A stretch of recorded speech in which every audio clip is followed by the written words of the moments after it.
in the quiet countryside, nestled between green hills and winding streams, there stood an old, rickety wooden bridge. This bridge linked two meadows, and often animals from both sides would cross it to graze or simply to explore. One sunny morning, two goats approached the bridge from opposite ends. Each was determined to get to the other side, and each believed their need was greater, their right unquestionable. The first goat, sturdy and confident, stepped onto the bridge, its hooves tapping against the weathered planks. At the same moment, the second goat, equally strong-willed, started from the opposite direction. Midway, they met, nose to nose, horn to horn. The bridge was narrow, barely wide enough for one. Neither goat yielded. Their eyes locked, each unwilling to step aside, each convinced that their path was the only one that mattered. The air grew tense. The birds that had been singing nearby fell silent, watching the standoff. The stream rushed below, oblivious to the drama unfolding above. Slowly, frustration built. The goats lowered their heads, ready to push forward. Pride surged within them, a silent force whispering that to back down would be defeat, that to yield would be weakness. As they pressed against each other, the old bridge creaked under the weight of their stubbornness. The planks groaned, the ropes strained. Still, the goats refused to step back. Their I, their sense of self-importance, overshadowed any thought of cooperation or compromise.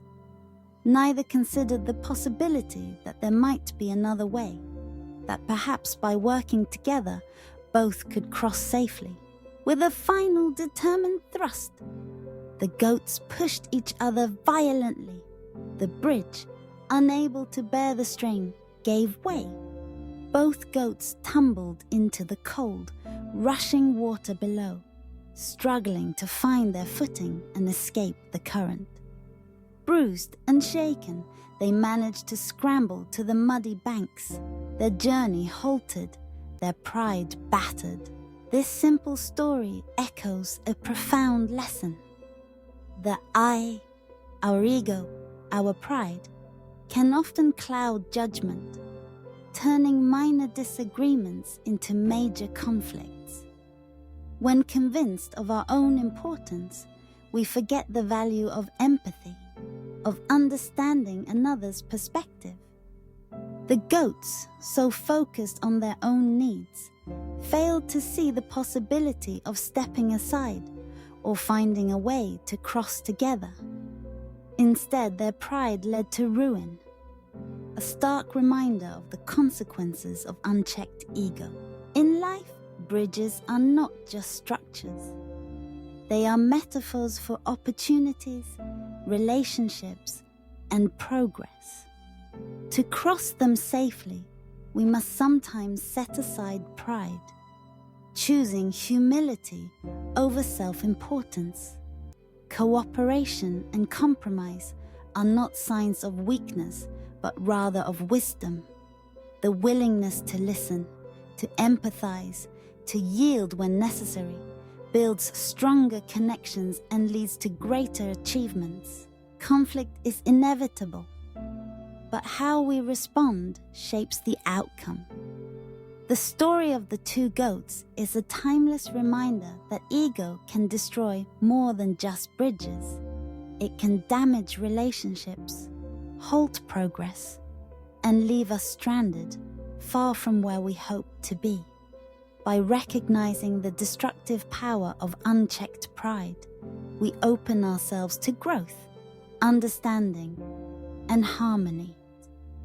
Let us remember the goats on the bridge when we face our own moments of stubbornness.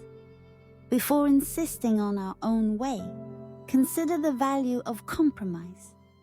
True strength lies not in overpowering others, but in finding common ground. Only then can we cross life's bridges safely, together, reaching new meadows with respect, kindness, and wisdom.